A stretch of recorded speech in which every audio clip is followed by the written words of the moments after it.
Hi, my name is Rachel, and I'm a theater person. I've worked and lived everywhere across the country, acting, singing, directing, and even cleaning toilets. I moved to Harrisburg 2 years ago to work at Open Stage, a professional theater company that's been around going on 35 years.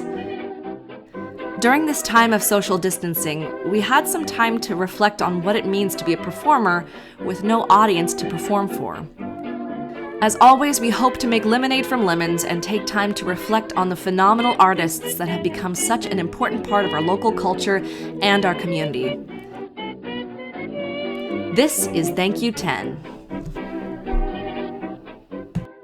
Hello, and welcome to Thank You 10. I am here with Tom Weaver. Tom has a really long-standing career here in the Harrisburg area. You were actually one of our Mr. Dussels in the Diary of Anne Frank, right? A few years ago? Yes, I was. Yeah.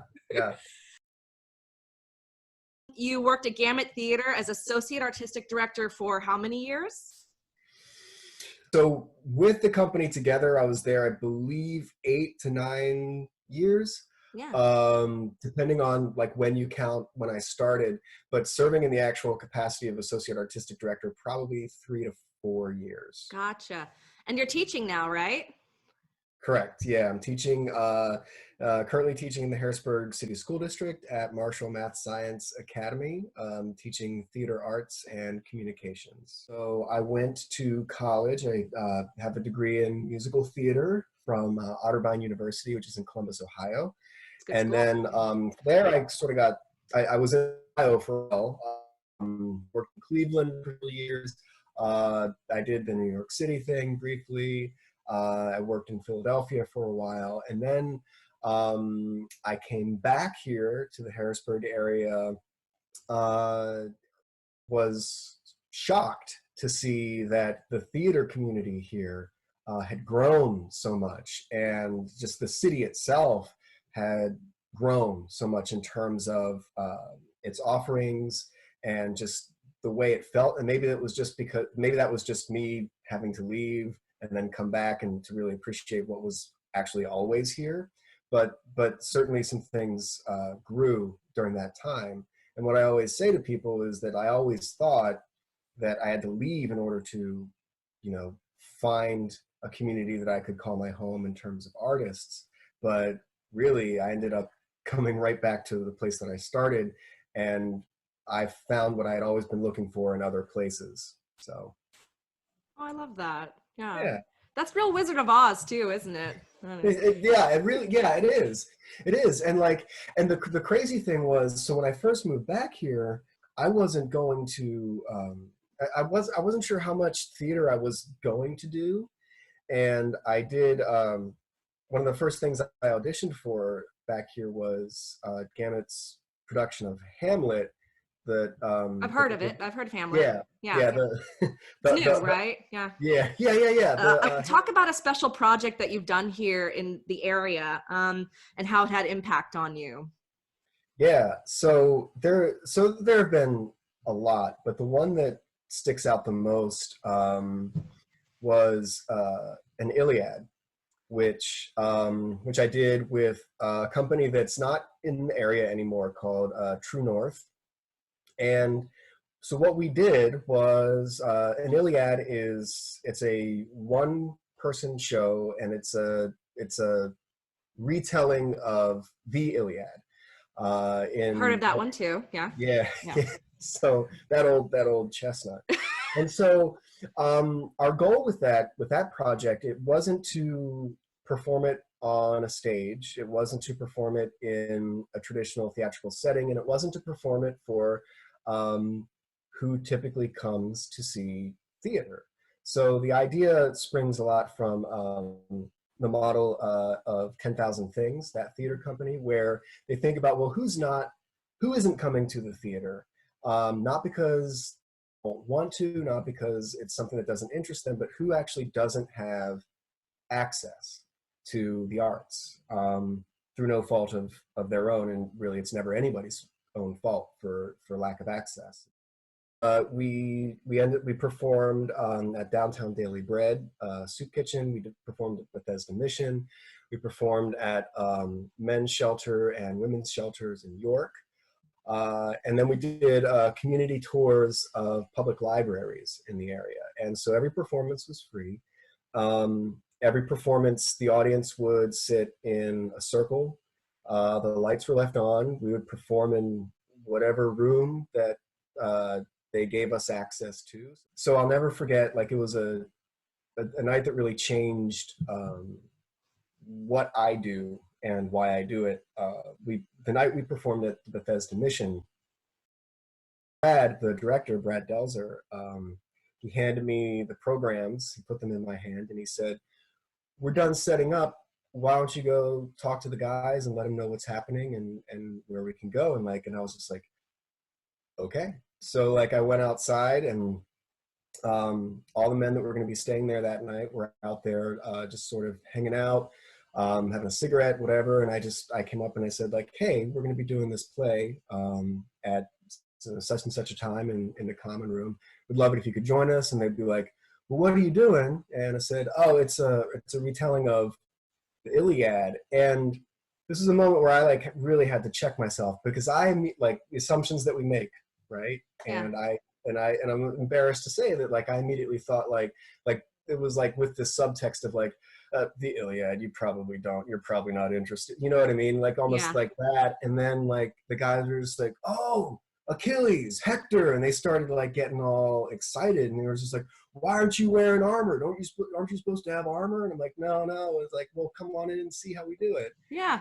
So it was this moment where I was just damn,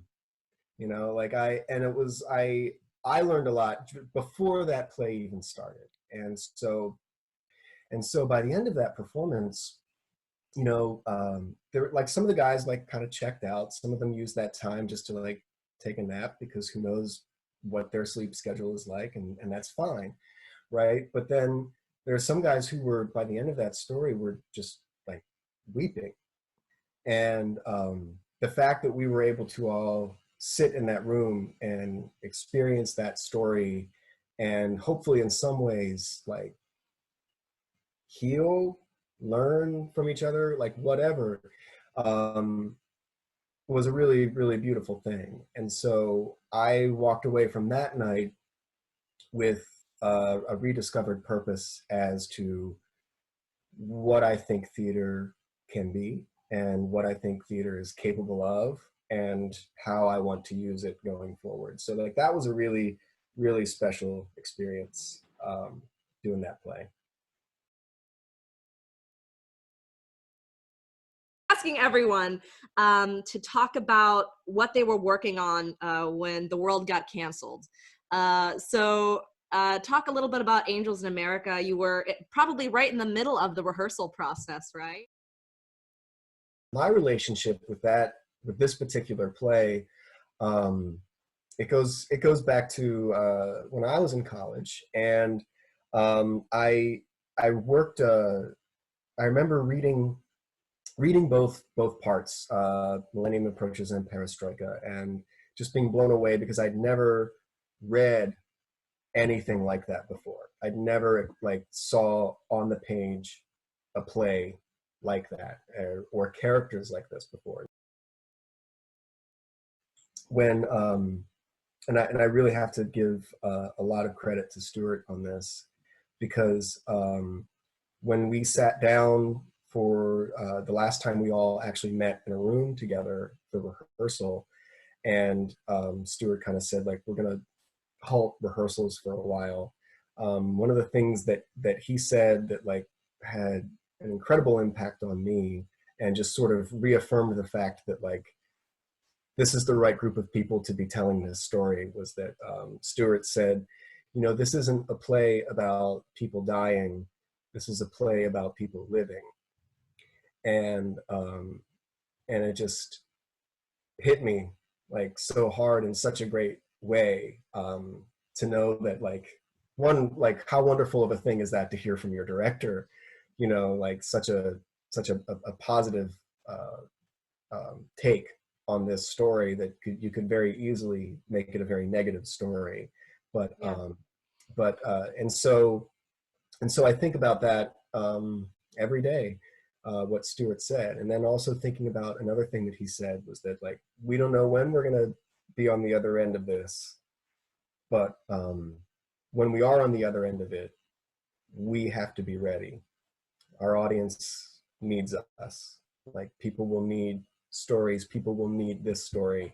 So it's important that we're ready when we're called upon. And so, like, that's another thing that's kind of keeping me going through all of this.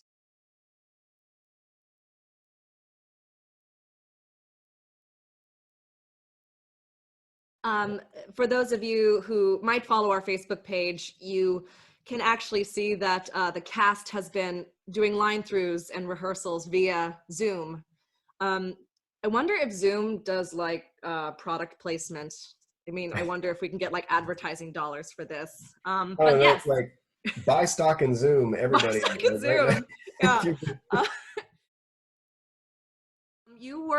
Uh, you did a lot of Shakespeare over the last few years. Do you have a favorite Shakespearean curse word?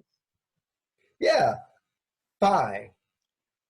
I mean, it's the simplest one, but like, you don't even have to like offer any explanation as to, well, what does that mean? Like, you know what it means. You know what it means, and like everybody knows what it means. So like carbuncly, rot-wasted, pigeon-tailed, whatever. Like, that's cool and all, but like, you'd be like, what the hell is that? But like, you're just like, You know what it means.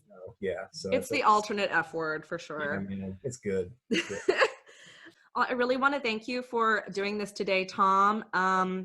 I'm really excited to premiere Thank You 10, and hopefully we'll get a lot more interviews like this. And thank you for being such an important part of the theatrical community as an artist, an actor, a director. And on the other side of this, I know that you're going to do some amazing things in Angels and beyond. So everyone, again, Thomas Weaver, and Tom, we'll see you again soon. Thank you, Rachel. Thanks. Bye-bye. Bye.